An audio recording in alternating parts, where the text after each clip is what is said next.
My name's Raina Steffen. I'm the Public Information Officer for the Apache Junction Police Department. Today we're here to discuss an operation that we had a few weeks back called Stranger Things that consisted of juvenile sex crimes.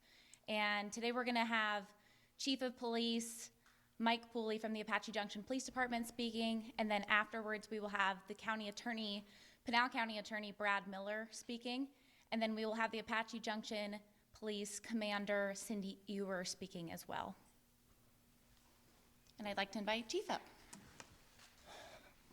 Thank you. I appreciate you guys coming out.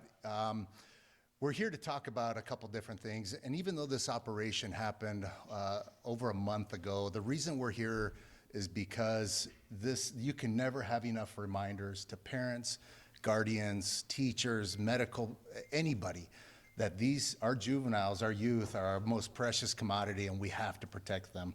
This operation happened on January 10th, 11th, and 12th. We had a partnership with many different agencies and organizations, 13 in total, which included several law enforcement agencies from the Department of Public Safety, Mesa, Queen Creek, Gilbert, Chandler, several different departments, different organizations that really helped put this together. It was an operation that was led by one of our commanders, who you'll hear from shortly, that can give you more details on the exact operation. We made 14 arrests. One of the things that we had never done here in the city of Apache Junction is an operation to this scale. We didn't know really what we were going to expect. We knew that this is an issue not just here in our community, but it's an issue across the state and the country, where juveniles, our youth, are being targeted by predators, by people that are trying to lure them out for sex, for things that are getting them exposed to things they should never be exposed to, and it's horrible. So when we did this operation, we did not know what we were going to get. What we saw is that we had 14 individuals that were arrested that came in from out of our city, that came to us from distances as far as 50 miles away, just to come here to lure out a juvenile, in their mind, to be under the age of 14 years or younger.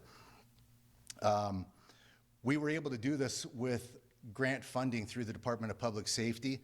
We are appreciative of that because these types of operations, they do take funding, and we are able to use this funding for this type of operation. We're grateful for the community support. This type of support is incredible. With the Pinal County Attorney's Office has been incredible for us because they are the ones that carry this case forward to make sure that these individuals are handled appropriately. Again, this is a reminder to all of our community members that live here in the city of Apache Junction in the state of Arizona, that when something like this happens, it doesn't matter where you live. There are law enforcement agencies across the country and across the state that are being actively aggressive in these types of enforcement operations. I'm proud of the operation we did, and we'll answer questions here in a minute, but I'm going to turn it over to our Pinal County Attorney, Brad Miller. Thank you so much. Again, I'd like to voice thank you so much, everybody, for being here. I think there's a lot of congratulations, and this operation is extremely important to highlight the collaborative nature of this entire operation, not only with the Apache Junction Police Department, but with folks from my office. I would like to say a special shout out to a couple of individuals from my office, my head of my Major Crimes Bureau, Bill Wallace, and another attorney who has been assisting us for a number of years handling and prosecuting dangerous crimes against children, and that's Lauren Deacon. So thank you so much, both of you, for being here also. Operations like this highlight the need of collaborative partners to go after the most dangerous individuals in our communities. And that's exactly what has been done here. Out of these 14 individuals, they are all and have been brought up on charges. One individual is on an ICE detainer. We've received that question from a number of people in the community. And so with that, we're able to take those individuals off the street. Here's another reason why we're up here speaking today, nearly a month later, is not only have these individuals been charged with crimes, but we're here to highlight another issue, is that luring children, if an undercover officer lures individuals looking for children, That is a probation-eligible crime here in Arizona. Now, I want to say that again, a probation-eligible crime. I think most people in our community would be shocked and appalled that we cannot hold these individuals accountable. And this is why we have assisted Senator Shamp and have a bill that currently went through the Senate that will be going to the House here in a couple of weeks to change the definition of dangerous crime against children to include that an undercover police officer can act as that lure so that we can charge these individuals with felonies and properly put them into prison. Now, I come to you not only as your Pinal County attorney, but also a father of 4. And I hope for the day, and we'll have hopefully we have many more of these operations, but I hope for the day that we can eradicate this type of crime from our community. So with that, I will turn over to Commander Ewer, who actually ran this operation. It was fantastic, and we appreciate her support and her guidance and her leadership in this. Thank you. My name is Cindy Ewer. I apologize for the hoarse voice. I'm getting over a sickness. So I'm the commander over the Criminal Investigations Division here in the city of Apache Junction. We conducted this operation in the first week of January with the intent to hopefully have 0 people show up. We were hoping that we would go out there and we would act as police or act as children online on social media, and that we would have nobody who would engage in sexual conversations with children online. However, we did have 14 individuals show up those 2 days, allowing us to charge over 49 felonies for acts of criminal exploitation of our children for sexual motivation. So I just want to highlight that not only are engaging in conversations with these children inappropriate, but they're also illegal. And it's important that we talk about some of the statistics that came from this operation. And while I said we had 14, I want to make sure that you're all aware that all of our subjects that arrived those 2 days were male, between the ages of 23 and 59 years of age. We don't know too much about their occupations, but just to show you that these are everyday people that are interacting in our community, I do want to highlight that one of them was a military veteran, one of them was a youth sports coach, and many of them have children at home that they are raising on their own, either young ages or the same ages of those children that they were coming to Apache Junction to have sexual contact with. So that kind of puts in perspective a little bit of the people that we're talking to. It's not somebody who's sitting in their house that doesn't go out into the community. It could be somebody sitting next to you at the movie theater, somebody in the car next to you. So this is kind of a crime that spreads across all types of communities because of the easiness of social media online. I want to talk about one case in particular where we had a subject show up. He actually was late to our meeting because he had to clean out the back of his SUV so that he could make a makeshift bed in the back of his vehicle so that when he showed up to the park, he could engage in sexual relations with a child that was 14 years of age. I bring that up because it doesn't just show that these people are showing up just to show up. They're actually planning this out. He brought alcohol with him to facilitate to that child, also was armed with a handgun. So if this had been a real child that this subject had encountered, we don't know what could have happened. If that child would have been kidnapped, possibly hurt, or even murdered for all we know. So I bring that up because that shows a little bit of graphic detail of the kind of subjects that are out there engaging in these conversations with our children. Some of them showed up with drugs. Some of them showed up with snacks for our kids. Some of them showed up with toys. So this isn't something where somebody just finds somebody online and they choose to show up. They're going to the store, they're buying products to give to our children, narcotics, alcohol, and with the intent to have sexual contact with these children. Some of them came just for sexual gratification, but some of them also came for exchange of money. They're offering children money online so that they can have sex with them in person, and that way these children can make cash. So I bring that up as parents to keep an eye on your children's social media, interact with your kids, find out what they're doing on a daily basis, look at their social media. I've got some examples up here of some, not all of them because there's lots out there, some online applications that your children are engaging with where people are posing as somebody who's 18 and over to have sex with children or minors under the age of 18. Some of our subjects came to have sex with children as young as 7 years old. 7 years old, that puts you about first, second grade. So if you think of an age of a child at 7 years old, you're online having conversations with somebody. This is inappropriate conversations that shouldn't be had by any child, let alone a 7-year-old. So I bring that up just as a reminder that also who you're talking to online may not be a child, it may be a police officer. And no point did we use any children in this operation. We used all undercover police officers that were posing as children. I'd like to take a moment to reflect on the incredible work that my detectives did during the course of this investigation. Not only did they spend hours combing through inappropriate, horrific online conversations with these individuals, but they were looking through cell phone data, which also shows sexually explicit children images on some of the subject's cell phones. And so it takes a lot of work and dedication, and at the end of the night when the operation is over, they're still going through data, they're collecting it, submitting it for prosecution, testifying, collecting evidence, and this hard work does not go unnoticed. Lastly, I'd like to take a moment to talk to the community that if you are out there engaging in conversations with a child right now online that you believe is under the age of 18, my recommendation is that you need to stop that conversation immediately, because not only is it inappropriate, it's illegal, and we have online officers that are out there looking to prosecute people that are engaged in this activity. Thank you. Are there any questions for any of us? Any questions for any of us? Yes, ma'am. You said this started, or that it took place in January. What is it, can you explain the process of preparing for something like this? I don't know if that's for you, but. Yeah, Commander, you were. When kind of the preparations began for this operation? Sure, so we started having the conversations early 2024 about this operation because we hadn't had one before.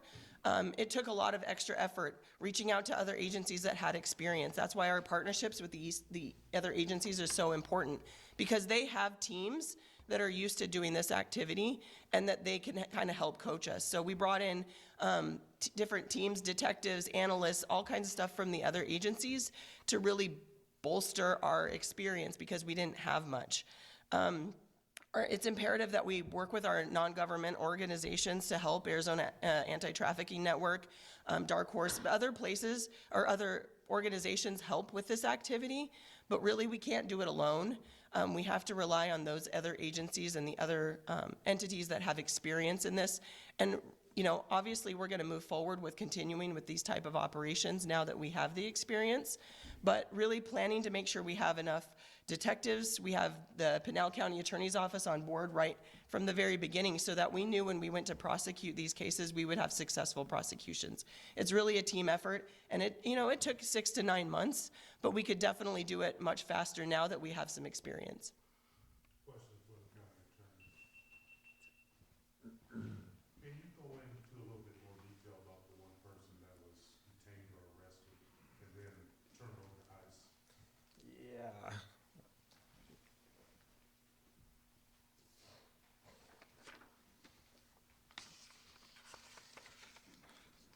Specifically about the acts, is that what you're asking me? About that person, the act, and then also about how that came about that that person was turned over to ICE, how that came about. So as part of our general booking process, certain biographical information and questions are being asked. That's part of our standard operating procedure. And through that standard operating procedure, we discovered that this individual was not a citizen of the United States. At that point, that individual was turned over to immigration services. So that's kind of how that process leads. Are there any more details I could potentially provide? I will say this, is I agree with Commander Ewer, this really is a collaborative effort.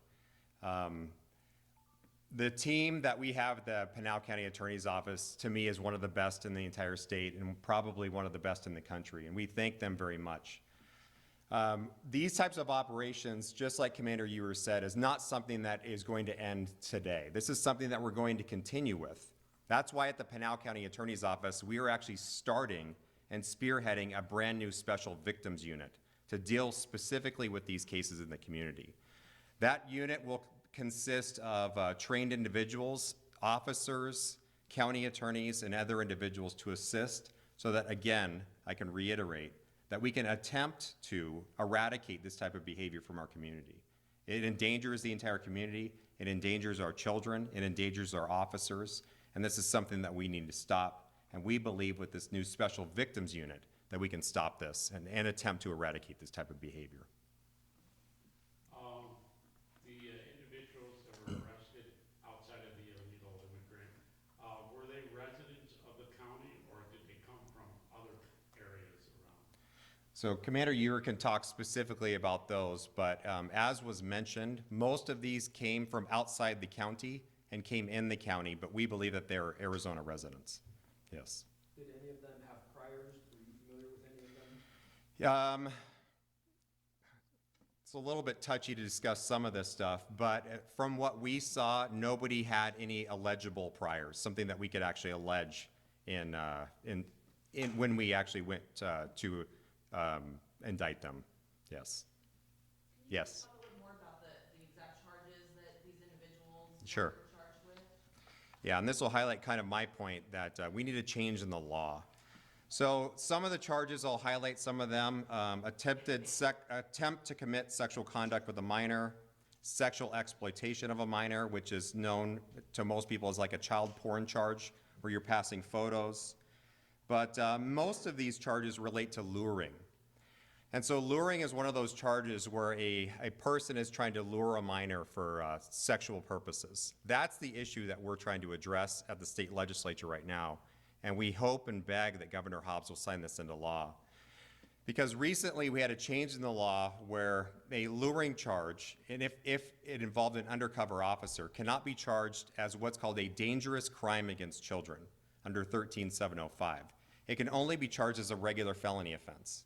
And like I said, I think most people that I've spoken to would be shocked by that type of thing. And so what we're trying to do is align the law with, I believe, the needs of the community and the desires of the community, that these types of charges be charged as a dangerous crime against children, because that's truly what they are, a dangerous crime against children. Some of the other charges, we can talk about providing obscene material to a minor, and then of course, child sex trafficking, which is probably the top charge that we saw in any of our cases. And that charge in particular actually carries a life sentence. So there were a couple of those. Any other questions? Yeah, keep going. Sure. How big of an issue is this? I mean, there might be parents obviously watching this and saying, obviously this is horrific what these individuals are doing, but maybe they're a bit naive as to their thinking that their child would never get involved in something like this. I mean, how big of an issue is this? What do you want parents and people in this community to know? So the question was, how big of an issue is this? It is a issue that is plaguing our entire country and here in the state of Arizona, as well as here in our own county, Pinal County. I think most parents, most adults would be shocked at the amount of cases that go unnoticed. This is only a handful of things that we were able to identify. Again, a lot of these suspects, they're your everyday average person. They are not violent criminals out there that you would see in a movie or in what you would picture as. These are men that blend in at community events, that may go to church, that may have their own families. These are men that are dangerous individuals that are targeting children for one reason, for self-gratification. They have no other concern about anybody else except for themselves. And that's what we're trying to fight against. So to answer your question, it is a problem. It's a problem that we've been combating not only here in Pinal County, but across the state. We've been involved in these types of operations throughout the East Valley, throughout the Phoenix metro area. And every time we do these operations, there is always people that answer the call, every single time. If you do it on a weekend, on an early morning, on a Monday morning, there are individuals that are out there trying to find this juvenile that's going to be involved. Thank you. All right, I think that's it. Thank you guys for coming out.